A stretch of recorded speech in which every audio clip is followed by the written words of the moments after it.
Hello and welcome to Maverick Live. It is Friday. You got to get down on Friday. Here with me is the head of operations for Maverick, Terry Heath. Thank you. It's good to be here. My turn to be the subject of whatever happens in the next 15 minutes. Exactly. So I've done this with all of the guests throughout this week. So even if people know who you are, just give us a brief rundown of who you are and what you do. Who I am, well, as announced, Terry Heath, head of operations here at Maverick. I've been around for just coming up, or just under 2 years. And I'm basically the guy who just sorts the stuff out, is pretty much what it is. Done. Sorts the stuff out, gets it done. That's my job. So chase around, make sure things are happening, keep all the wheels spinning in the business. And you lead a lot of the live training events. Do a lot of the live training events, involved right from the planning stages right through to the execution as well. I get the pleasure of doing a number of these training events, which is always really good. So you was bigged up by Dean before your even appearance today. I was last week. He was like, "You're going to see Terry." So I will just jump straight into it, and I'll just say, when you're delivering the training events, what do you think is the essential bits to get right? Essential bits to get right. There's many opinions on what you should or should not do in training events. For me, first of all, is as a trainer, the room that I'm in or the place that I'm in, or even if I'm on a webinar, is making sure that's just right. There's nothing worse, we've all seen it, across all of our Zooms and our Google Meets. You've got somebody doing a training and there's just a whole load of activity in the background, there's distractions going on. Same thing applies in physical events. Make sure the distractions aren't there, make sure there's not garish, horrible screens behind you, all that sort of stuff. You want the attention on you as a trainer.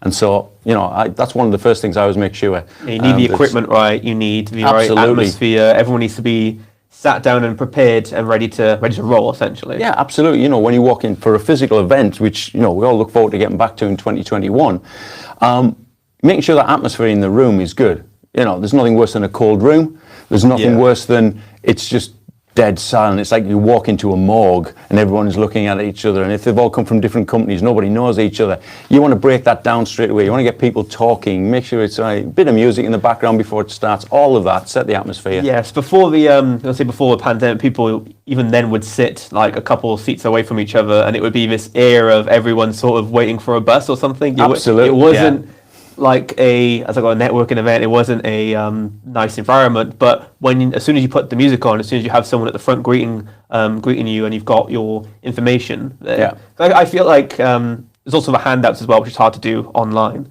because you've got workbooks, don't you? Absolutely. We use workbooks of all our physical events. Online's a bit different. You're sending PDFs out. Do people open them? Do they even bother with them? You never know, but the tools are there. There's more technical issues as well when it comes to online events. Absolutely, if you send someone a PDF and they don't know how to open it, or there's like password protections, or they can't access it, there's an extra step to it now, isn't there? There's absolutely online stuff. There's a little bit more preparation goes into it. Physical's a lot easier. Online, you've got to be a bit more prepared. Make sure you've got all the assets around that you want to share out with people, and as you say, make sure that you can actually get into them, that it's still live and active. You're putting out any web links. Does it still work? The amount of people I've seen have put up a web link, you go, hey, and then you get there, and there's nothing. The other link might have changed, or it's error page. It's communication, isn't it? As well. When you're doing a live event, you say, okay, we're doing it at this time, so you send out a reminder email maybe a day before, then an hour before. So getting people there aside. Once you're there, then it's holding the attention. Yeah, absolutely. It's like you said there, which is the event itself starts before they even arrive. Whether that be a physical event or online, you communicate with them leading up to it. If nothing else, you're communicating, here's the link, come and watch, or else you're self-defeating if nobody knows where to go. But if you start that rapport with them before they even get there, by the time you get in, you've probably had 1 or 2 emails from people anyway. You can start a dialogue, even on a webinar, and it just gets things moving along a little bit, makes the whole environment a lot better. Do you think it's important to have a moderator in the chat when you've got like a live training event, just to help people for little bits? Absolutely. So I'll do that from time to time. Sometimes I'm training, sometimes I'm doing the moderator. Having somebody there who's as skilled as you moderating in the chat means that, one, is you're presenting, you don't have to be watching that box on the right-hand side wondering who's asking what questions and where am I at.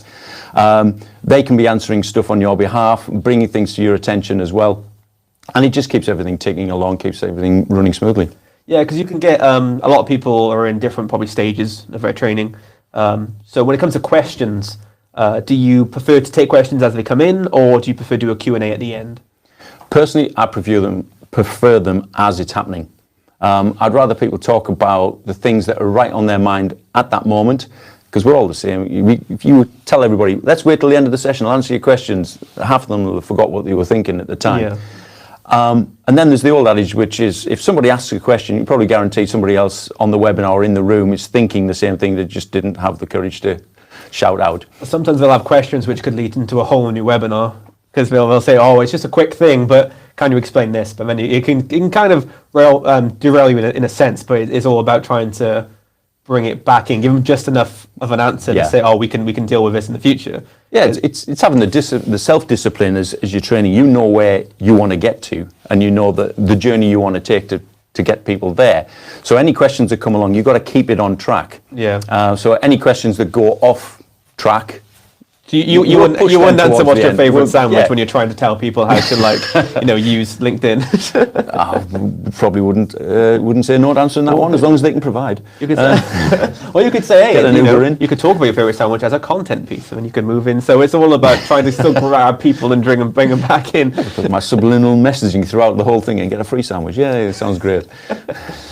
So in terms of at the end of the training, do you think it's more important to lead people into your next session, or do you give them homework? What happens at the end of your training session? Depends what your training is. So we'll do a bunch of different styles of training. So you do the training that's more one-off. People turn up, they get the training, and then we would probably communicate to them about upsells and further training that would be good for them. But then there'll be training that we'll do with corporations and bigger businesses, which might span over 3-4 weeks.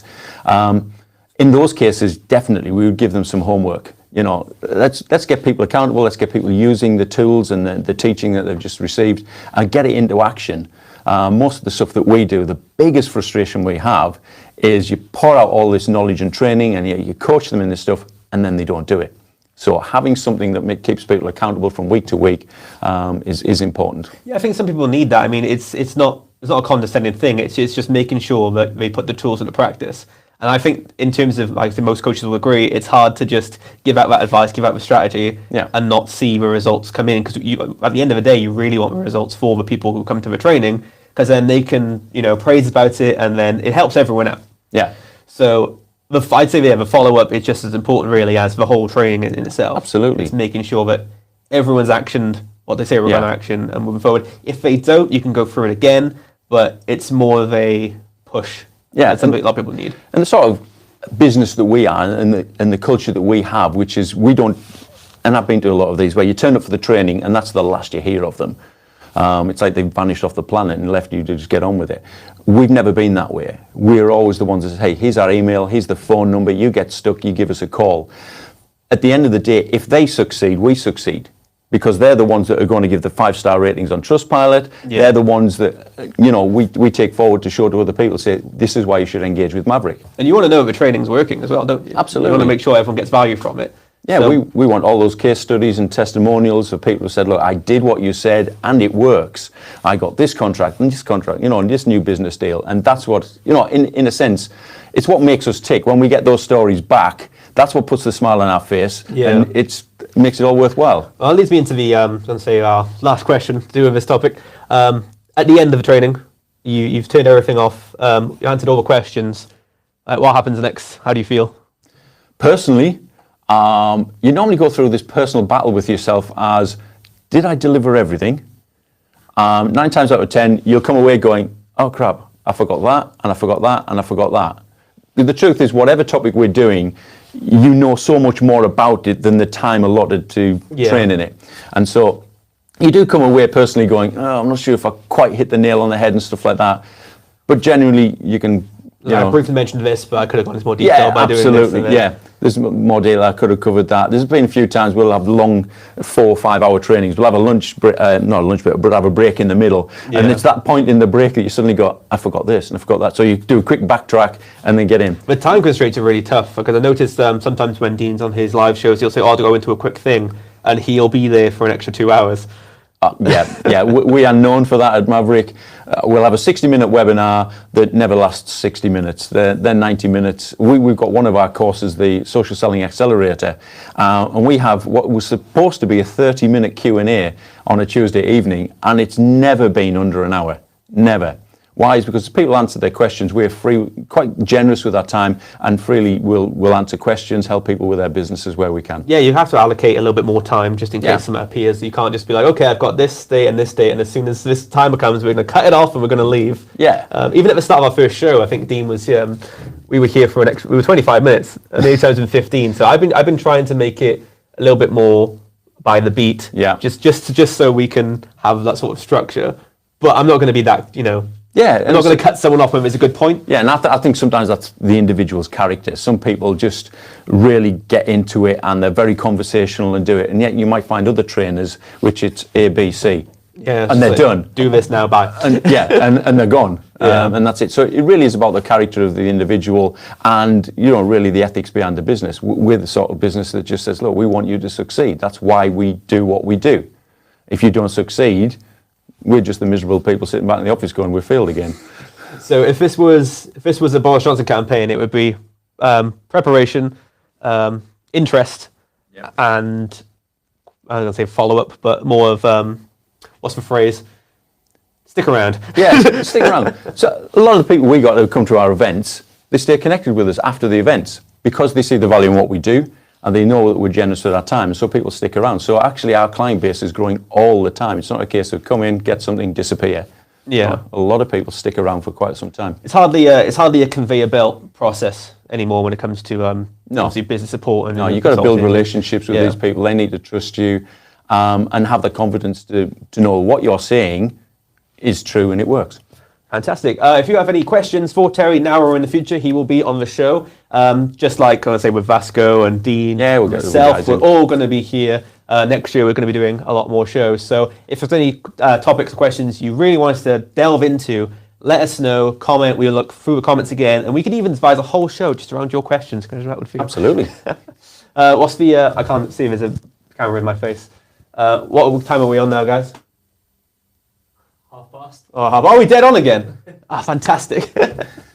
I'm showing timing. some, there is one or two people back there I just want to give a shout out to. We'll keep all this running. Absolutely. It's been a great 2 weeks. Next Monday, we're going to have Dean back with Curtis. And then we'll have on Wednesday, Vasco and Dean. And then finally, bring it all back to our final show of the year. It'll be me and Dean.